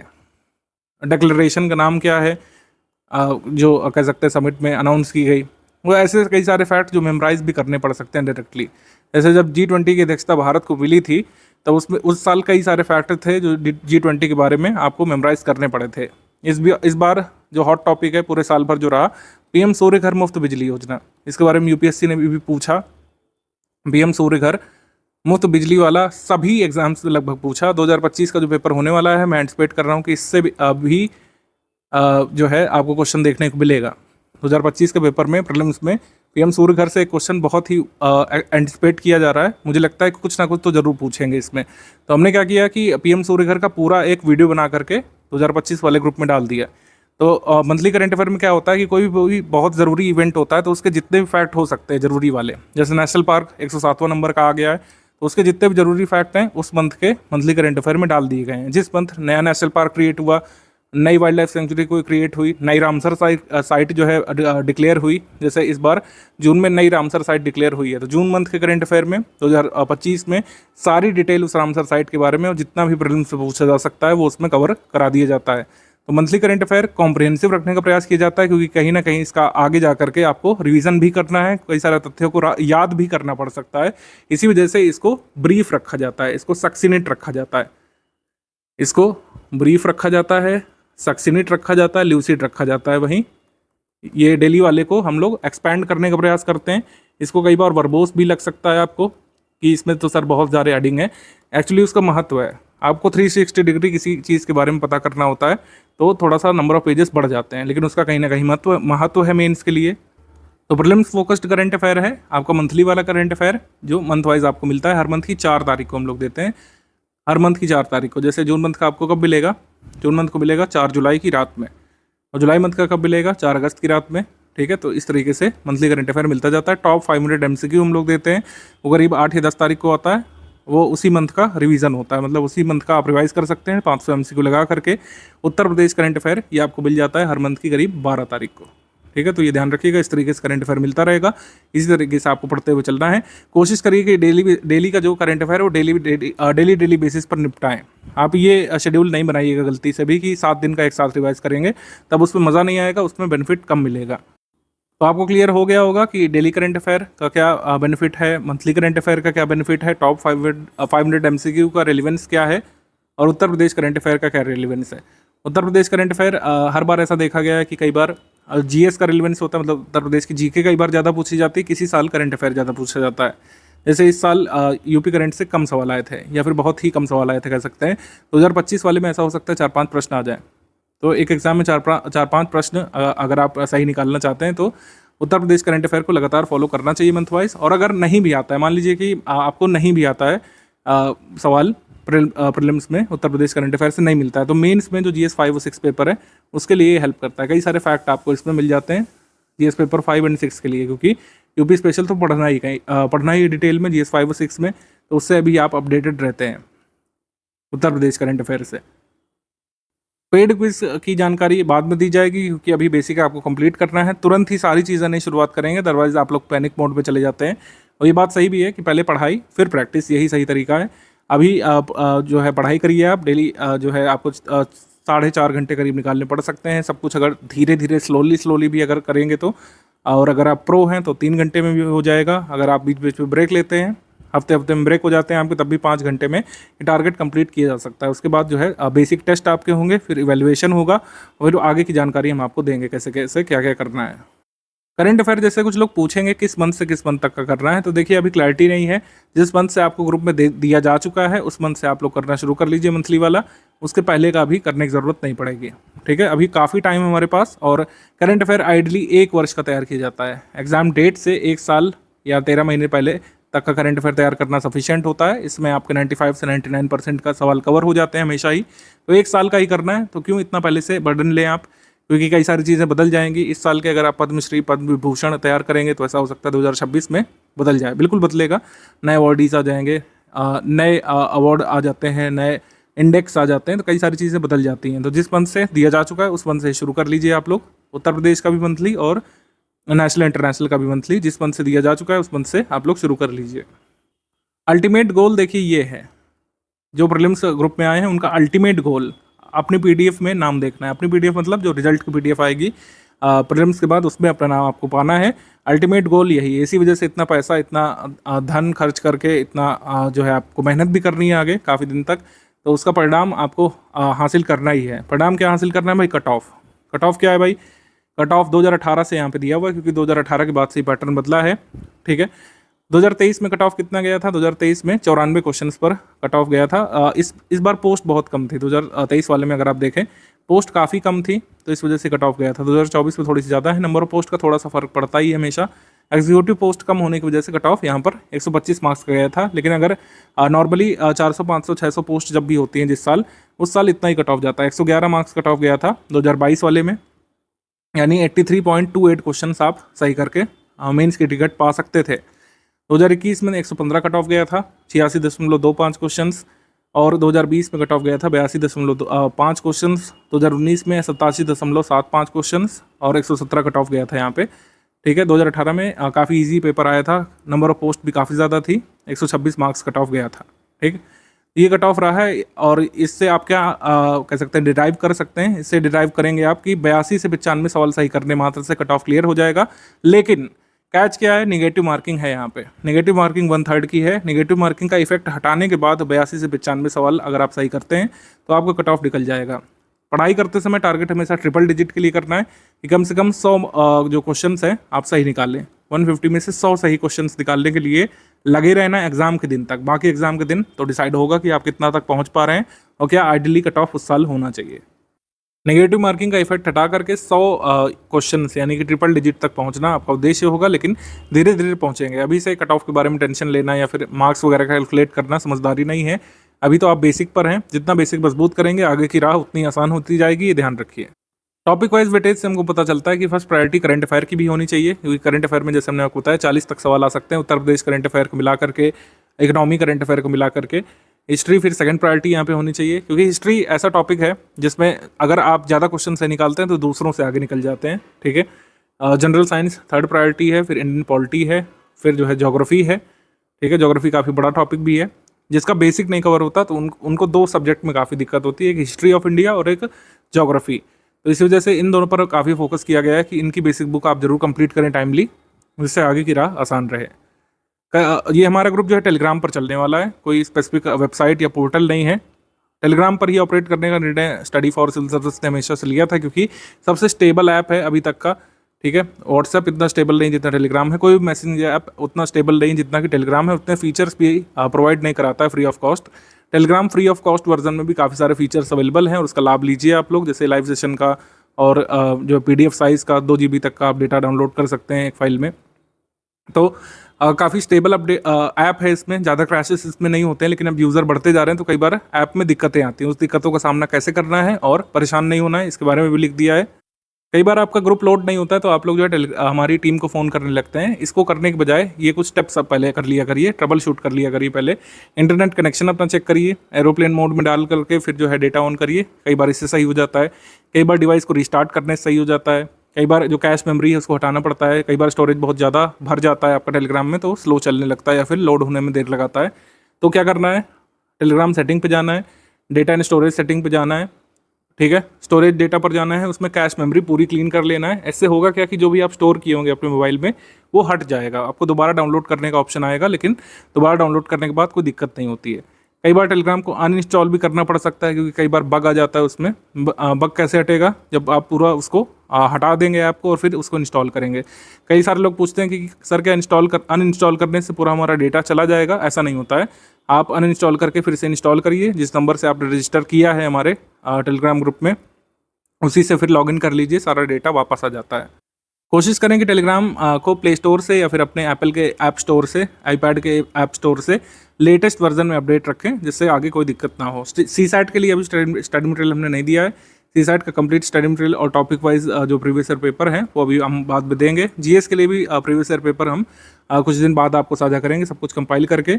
अभी जो है आपको बेसिक पर फोकस करना है। बेसिक पर फोकस करने के बाद आपको बेसिक टेस्ट देने हैं। बेसिक टेस्ट के बाद exam oriented test, prelims oriented test भी होंगे आगे, उसका डिटेल आपको मिलेगा बाद में। प्रीवियस ईयर क्वेश्चन का जो कंपाइलेशन है वो स्टडी फॉर सिविल सर्विस आपको ग्रुप में देगा, और वो कब से पढ़ना है हम बता देंगे, उस हिसाब से आप लोग चालू करिएगा। और जो मार्केट में जो पीवाईक्यू कंपाइलेशन मिल रही है उनसे कतई दूर रहना है आपको, खासकर अपने एग्जाम की इनिशियल प्रिपरेशन में कतई उससे दूर रहिएगा। अगर आप ग्रेजुएट हुए हैं और आपको कोई ये फलाने किताबें सजेस्ट कर रहा है कि पीवाईक्यू कंपाइलेशन आप ले आई मोटे मोटे, उससे पढ़ डालिए। गलती करेंगे आप लोग निश्चित तौर पर, कभी भी आपके बेसिक मजबूत होंगे नहीं और मेंस में खासी दिक्कत आने वाली है। ये मोटे मोटे पीवाईक्यू कंपाइलेशन 2016 में या फिर 2014 या उससे पहले रेलिवेंट होते थे, जब मेंस का पेपर भी ऑब्जेक्टिव होता था। अब इसका महत्व नहीं रह गया है। पीवाईक्यू किस तरीके से पढ़ना चाहिए और कौन कौन से मिथक या मिथ एसोसिएटेड हैं पीवाईक्यू से, उसको क्लियर कर लेते हैं यहाँ पे शॉर्ट में। मैं यहाँ पर किसी को डिफेम करने के लिए या फिर किसी की स्ट्रैटेजी को कह सकते हैं नीचा दिखाने के लिए नहीं आया हूँ, या फिर हमें ये नहीं कहना है कि हमारी स्ट्रैटेजी सर्वश्रेष्ठ है, लेकिन लॉजिक के साथ यहाँ पर समझते हैं कि पीवाईक्यू कंपाइलेशन क्यों नहीं पढ़ना चाहिए। पीवाईक्यू हमें सिलेबस को समझने में हेल्प करता है, ये सही बात है। और पीवाईक्यू हमेशा ही देखना चाहिए। जैसे हमने आपको कुछ पीवाईक्यू दिखाए थे कि कैसे एनसीईआरटी हेल्प करती है सॉल्व करने में हमारे पेपर को, पीवाईक्यू के माध्यम से मैं आपको समझा पाया। पीवाईक्यू कई बार हेल्प करते हैं सिलेबस को समझने में, क्योंकि सिलेबस जो है यूपीपीएससी का आधे पेज में लिख करके आयोग देता है, उससे कई बार चीज़ें नहीं अंडरस्टैंड कर पाते हैं आप लोग। ये बात सच है कि पीवाईक्यू से हमें काफ़ी कुछ अंदाज़ा पड़ जाता है कि क्या पूछा जाएगा, कौन कौन से टॉपिक्स जरूरी हैं। जैसे पॉवर्टी वाला टॉपिक जरूरी है, हमको पीवाईक्यू से अंदाज़ा लग जाता है। पीवाईक्यू से हमें ये पता चलता है कि किस विषय में किस हद तक प्रश्न बन सकते हैं, किस विषय से कितने प्रश्न बन रहे हैं, किस हद तक कितनी डेप्थ तक प्रश्न बन रहे हैं। कि अगर आयोग जो है हिमालय से पूछेगा तो क्या क्या तक पूछ सकता है, हिमालय के कितने अंदर आयोग पूछ सकता है, ठीक है। डेक्कन प्लेट्यू जो है उसमें कितने तथ्य पूछ सकता है, या फिर हिस्ट्री ऑफ इंडिया है, मुगल प्रशासन से क्या क्या किस हद तक पूछ सकता है, कितनी गहराई तक सवाल बन सकते हैं, ये हमको भान हो जाता है। और पीवाईक्यू से बढ़िया कोई समझा नहीं सकता है। सबसे जो मिथ है एसोसिएटेड कि 10 साल के पीवाईक्यू कंप्लीट कर लो, सिलेबस कंप्लीट, इससे बड़ा मिथ कोई नहीं है। इससे तो बिल्कुल दूर रहना है आपको, अदरवाइज आपकी प्रिपरेशन बहुत लंबी चलने वाली है। बिना कोई जो है कह सकते हैं परिणाम लाए बहुत लंबे समय तक प्रिपरेशन कर सकते हैं आप, अगर आप इस मिथ को फॉलो करेंगे कि पीवाईक्यू कंप्लीट कर लो पिछले 10-20 साल के।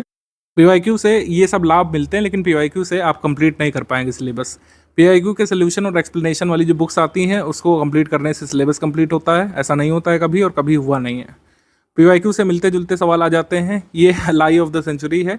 पीवाईक्यू से इंस्पायर्ड सवाल होते हैं लेकिन बहुत कम होते हैं, और पीवाईक्यू से आजकल जो सवाल बन भी रहे हैं वो काफ़ी टफ लेवल के बन रहे हैं। मतलब 5-6 पीवाईक्यू को मिला करके सवाल बन रहा है, जिससे कुछ लाभ ज़्यादा नहीं होता है। पीवाईक्यू बहुत सारे रिपीट होते हैं, ऐसा नहीं है, ठीक है। बेसिक कॉन्सेप्ट रिपीट होते हैं, पीवाईक्यू नहीं रिपीट होते हैं ज़्यादा, ये ध्यान रखिएगा।